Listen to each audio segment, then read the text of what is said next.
Well, good morning, everyone. Welcome to the Couples Academy show. My name is Hassani, and you know what it is. It's Monday morning, and we're here for another great series. I'm excited this morning because we have none other than Martin and Chelsea Matthews, who are our financial advisors, and I'm introducing them to you to give you what you need. We're doing a series on money and marriage. So this is what you've been waiting for, because many of you are struggling with finances in your relationship. And we're going to crack the code on what it takes to get into financial alignment and to begin to turn things around. But before we get started, make sure you take an opportunity to like, share, and subscribe. Let your world know that this world is here so that we can connect with people who don't know us yet. Also, Last Chance Weekend is coming up in just a couple of weeks, May 19th through the 21st. So if you have not registered, if you know somebody who is in need of help, make sure that they reach out, because it's a transformational experience. And we're excited to really save lives, save marriages, and restore families. All right, guys, we're going to get into it because there's so much to cover. I tell you, money, we talk about this all the time, that the 5 biggest issues that couples struggle with in their marriage, and this is in no particular order, but communication, sex, parenting, in-laws, and there it is, money. Money is one of the big stressors in a relationship. And a number of years ago, Danielle and I, when we finally met with a previous financial planner, he helped to turn things around, and he helped to give us the basic foundational things that we needed to get on the right track. And since then, you know, it's almost like when you come into alignment with your spouse, there's jet fuel that's put in your back and you're able to make quantum leaps forward.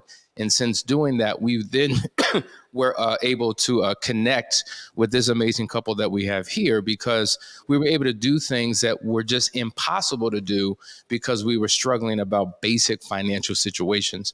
And so without further ado, we've had them on about a year ago, but nobody can introduce them the way they can. So I want you to just share with the audience a little bit about who you are and what you do.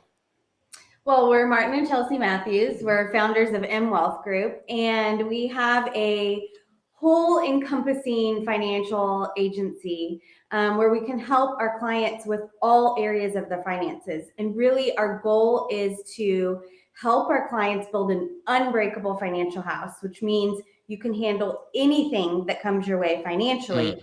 But beyond that, it really is more than just being able to handle things financially. It's about creating the life you truly want to live and making the impact that you truly want to live. Because if you're worried about, am I making the right financial decisions? Am I on the same page with my partner? You're not focused on the gifts and talents that you were put here to share. So we want to be able to help put order into your finances so you can focus on what you do best and not have to worry about the rest. You know, here's the deal. One thing we know working with couples, power couples like yourself, you have a profession, right? You have a purpose, but oftentimes that purpose may have been birthed out of pain, out of, struggle. We have a story, right? And based upon what we've gone through, we've had a passion to help restore marriages. What is your financial story? Were you ever not in alignment? Was there ever a problem? Tell us a little bit about yourselves. Yeah, absolutely. Well, for me, I was born in what's ranked the poorest country in the world, in Liberia, West Africa. So I grew up seeing poverty all around me, and there was no middle class. There's people with some money and people with no money. And every day people would come to my house to beg my father for money. He was a guy who was known for helping people. He has a little bit of means, and he would help people. And so as a kid, I would sit in a corner and kind of listen to all their stories, and I realized apparently this money thing is important to people. It seems like a lot of people's attention's on it, but not everybody knows how to get it, what to do with it. And for them, it was very much about survival. It was a survival tool for them in terms of feeding their family, all these different things. And so I was very curious about why that was. And so from that, as a child, became part of my driving purpose to understand how can money be created and used for fulfilling different purposes, helping people, using it for different things like that. And Chelsea had her own experience with money, and that's how we end up kind of merging together and saying, okay, so let's get on the same page, and then let's go build things together. But it wasn't always fully aligned. So you can tell some of that. Before I met Martin, I was a single mom for 7 years. And I really struggled because I was trying to be mom and dad. I was trying to do it all. And I felt like I was either making money and not spending any time with my son, or I was spending time with my son and I was broke.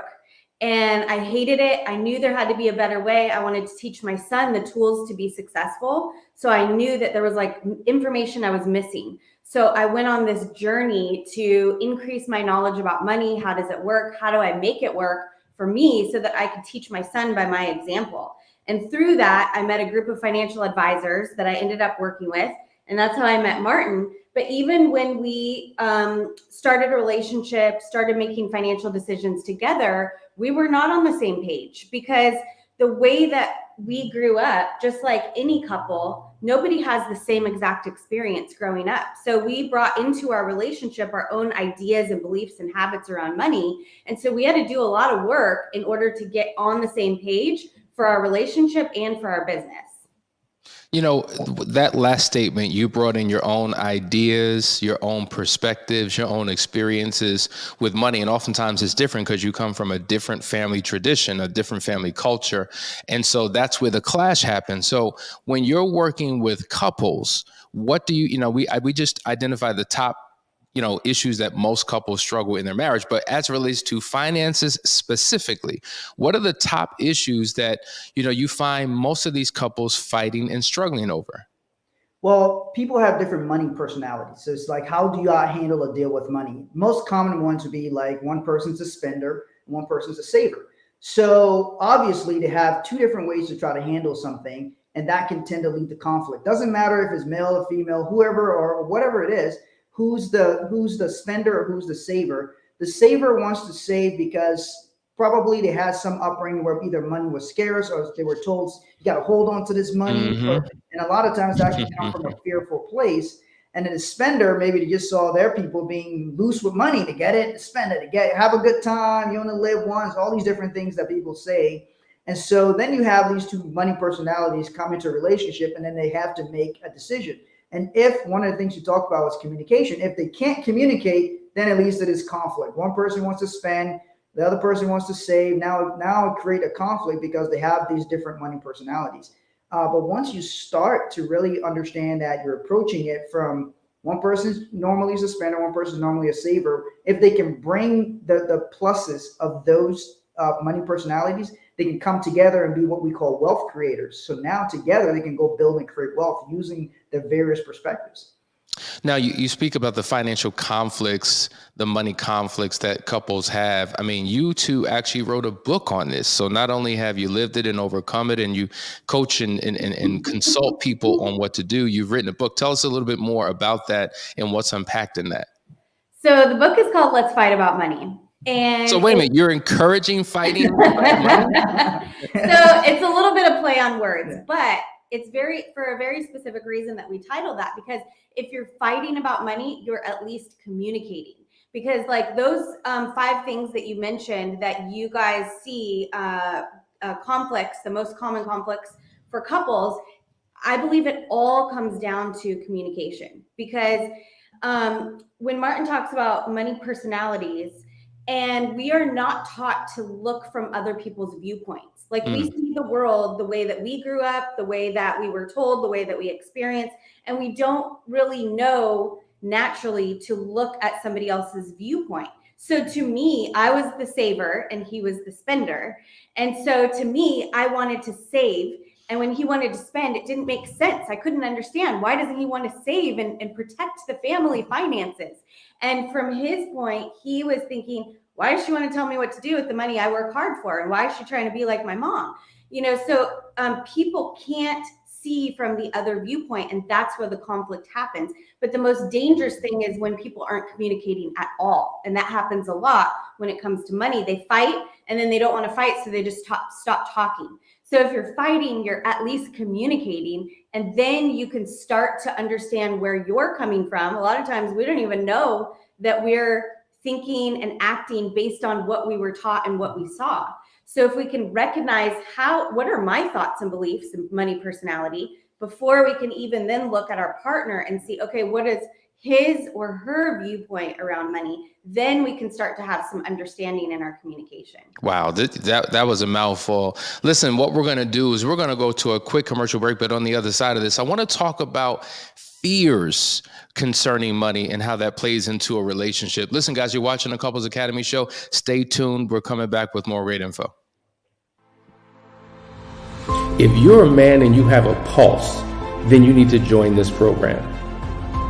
You're a husband, you're a father, you're a leader. You have the weight of the world on your shoulders. You have to be everything for everyone, but do you know who and how to be for you? You're still in search of your own significance. You're in internal battle with your own vices. You're questioning, do I even know what it means to be a man? I know I'm supposed to be there for others, but what about me? The fact is, you need a model. You need a code to live by, a system of principles to govern your life. You need an internal compass to guide your every decision. You need the 4 securities to build your own kingdom. What you need is the Foundry. In short, a foundry is a facility where castings are produced by melting metal, pouring liquid metal into a mold, and then allowing it to solidify. Well, this is where we're testing the metal of men. Foundry is a 12-week men's-only coaching program. It is a brotherhood that will take each man through a purification process of the heart, mind, and soul. We here at Couples Academy promise you that if you give us 12 weeks of your life, you will no longer recognize it.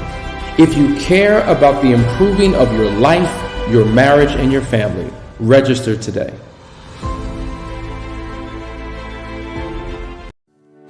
Welcome to the Couples Academy app. The Couples Academy app is your go-to hub for how to do marriage right. Get started with our app today by perusing our amazing features that conveniently allow you to connect. This app is packed with powerful content and resources to help you grow and stay connected. With this app, you can watch our messages, find marriage resources, watch, listen, and read the real-life stories of restored couples, sign up for events, read articles and blog posts, stay up to date with push notifications, share your favorite messages via Instagram, Facebook, Twitter, or email, and download messages for offline listening. For more information about the Couples Academy app, go to couplesacademy.org.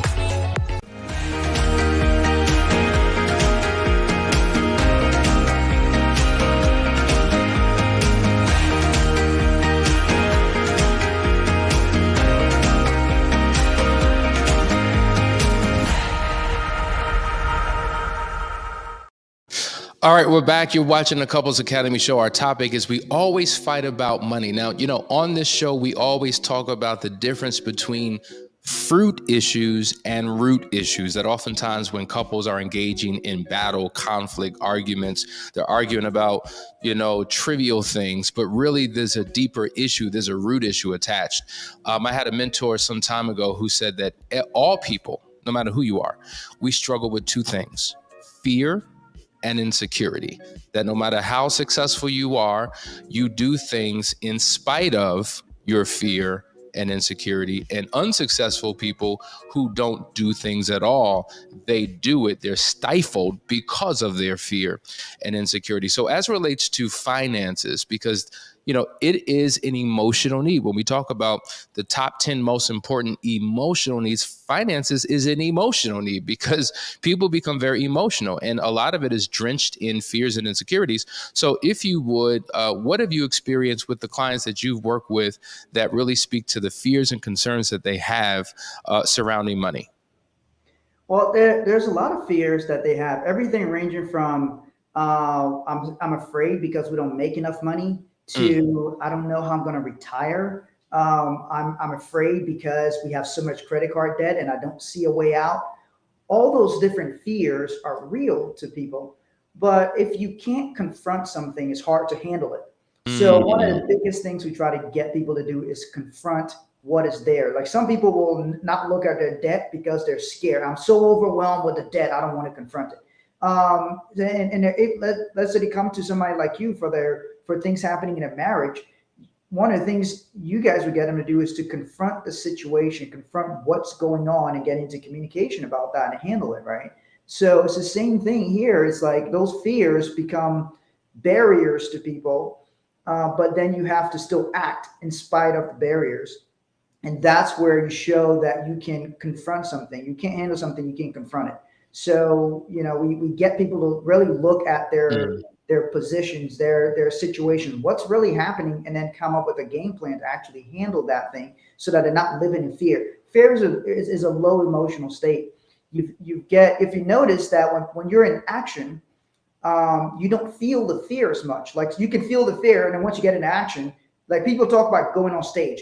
They got stage fright, they're so scared. And then they get on stage, they get in action, and all of a sudden they make the thing happen. So when you're in action, it's a higher state than in fear. Sometimes we got to help people confront that so that they can go from being afraid to just getting into action or doing something about it. And then that's how they can solve whatever issue they're having that's fearing them. Now, I hope they caught that nugget, because that right there is the key. Taking action helps to overcome the fear. So many people allow their fear to stifle them.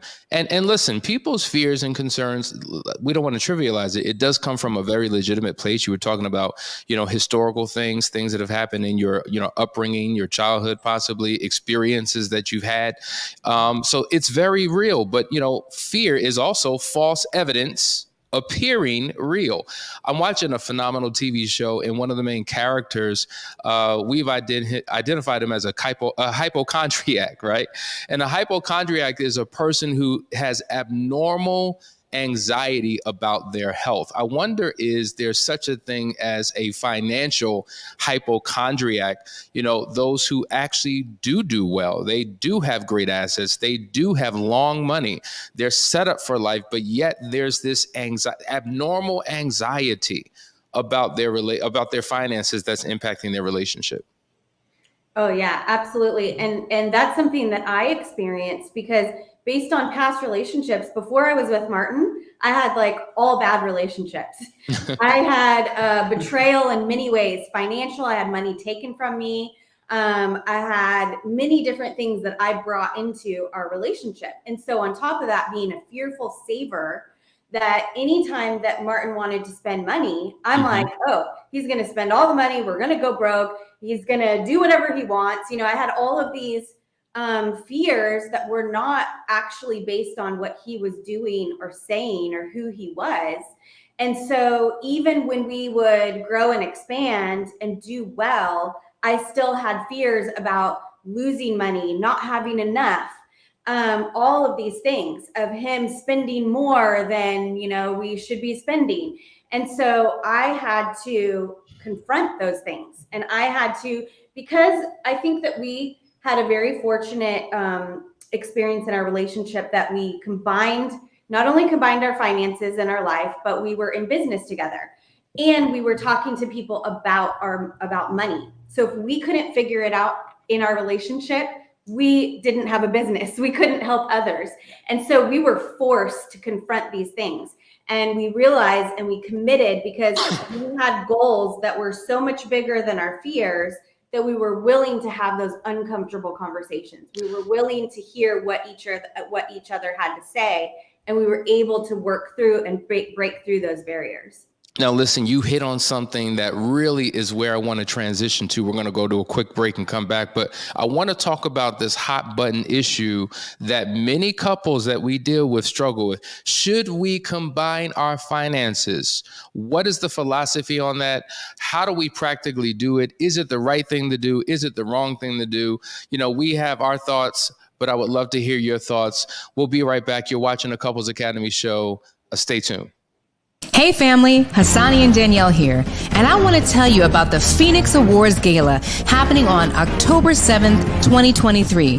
Couples Academy is hosting its first annual Phoenix Awards Gala, a celebration of perseverance, patience, and persistence, focused on couples who have endured and overcome significant hardships in their marriages. Nominees of this prestigious award will have come to the brink of destruction in their marriage without giving up, and are living a testimony to what is possible when two stand as one. This is no ordinary gala. We are honoring 5 of the most resilient couples across the U.S. and abroad. And here's the most exciting part. You get to pick our nominees. And there's more. Wear your most exquisite gowns and black tie ensembles and prepare for a 50-foot red carpet, cocktail reception, dinner, live music, and dancing. We're going to raise the roof and the standard for marriages on October 7th, and we want you to be there. For tickets, go to couplesacademy.org/events.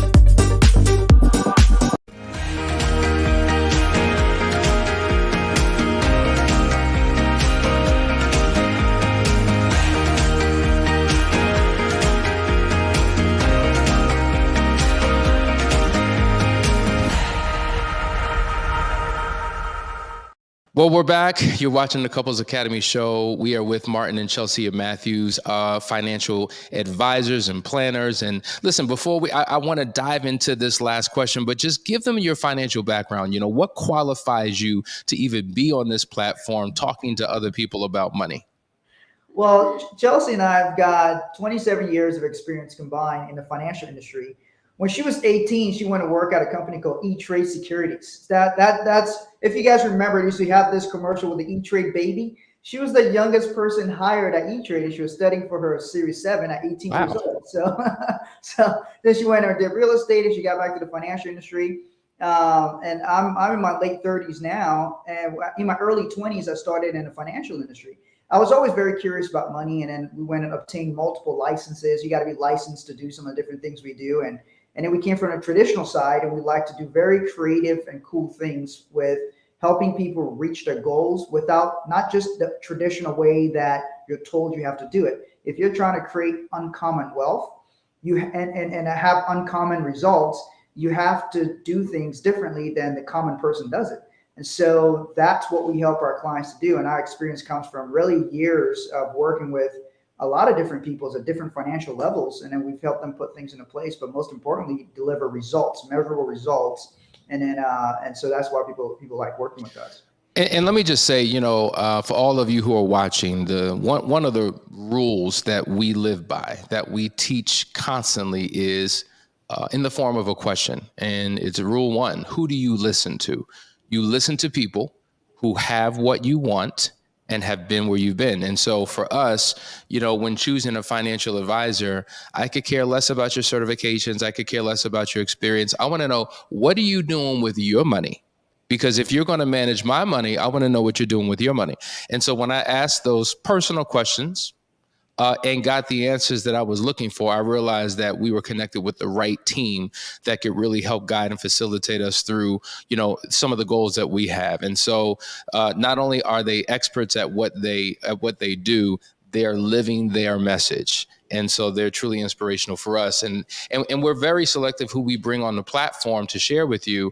Only rule 1s are able to be here. So you're in good hands with this couple. Listen, I want to talk about something that's been an issue that people don't necessarily come to us for, but as we dig a little bit deeper, we realize, okay, here it is again. And that is how couples manage their money. You know, there's a book I read some time ago, and it was entitled One Bedroom, One Bank Account. Not in a practical sense that they only have one bank account, but it was more of a philosophy of how they approach money. Meaning, you know, if we could share bodies, why can't we share finances? And so it was talking about the importance of, even though you have one job and you have another job, it is a shared journey financially that we have together. And what we've experienced is that couples who are not sharing this financial journey, I've got my bills, you've got yours, I got my debt, you got yours, I got my savings, you've got yours, and they live very separate lives within this marriage, even if they do financially well, them not being able to come together in alignment prohibits them from accomplishing certain goals. And so we've seen people who've made far less who have done far more because they were in alignment in ways who made far more did far less. Does that make sense? So what are your thoughts? What is your philosophy about how you share finances? Is it a good thing? Is it a bad thing? What are your thoughts? Well, I would say that if you are unwilling to share your finances, share your accounts, I agree with what you said, that if there's some hesitation on that, then there's something deeper in the relationship that needs to be looked at. But it doesn't mean that just because you're in a relationship, you should jump right into sharing everything, because there are steps to it. When Martin and I were first in a relationship and we started combining our financial decisions, I did not want to combine finances because I had major trust issues. And so there were definitely some things that needed to be worked on. And so we had to confront, why do I not trust him? Is it something he's doing, or is it something I'm bringing from the past?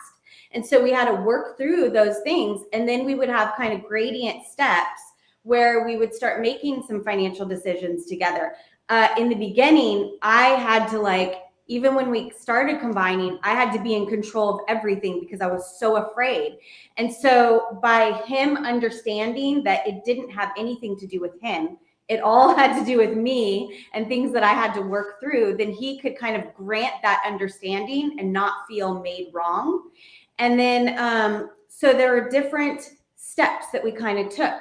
So the first thing to getting on the same page is we had to look at, what are our goals? Like, what do we want financially? How successful do we want to be? What does success mean? So we had to look at, where are we going? And then the more that I could realize, okay, we want the same things. We may not always agree on the same way to get there, and we may not want to do the same things, but we know that our goals are up here pulling us through those challenges and through those sometimes conflicts, to where when we don't see eye to eye, then we know, okay, this is something we need to talk through. This is something we need to work through. But now that I know I've worked through my issues of past relationships, I trust Martin. I know that he wants what's best for our family and our business. And he also knows that when I want to save, it's to strengthen our financial security.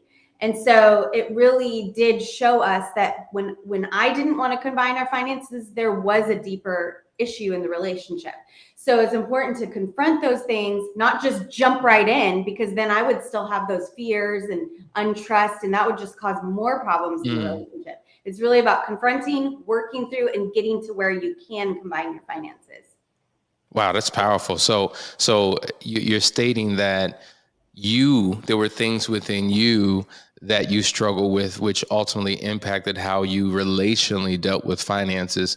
And, that's one of the things that we help people to understand, because the philosophy is that the key to your marital restoration is your personal transformation. So as you overcome those idiosyncrasies, those faults, those flaws, those concerns, those fears, all of a sudden it begins to impact your relationship in a powerful way. So that would be the advice, finding out what is the source of your fear, your anxiety, the insecurity, what's pushing the brakes on you coming into alignment. And then once you've dealt with that, take a sequential step, right? Sequential steps that take you from, all right, well, let's focus on some goals and let's start integrating things. And you get to the point where, you're sharing income because you're financial in alignment. I think that's important. Now, listen, today's topic was just to really give you an overview, but over the next 2 days, what we're going to be doing is going deep, right, into some practical, tactical things concerning finances, concerning retirement.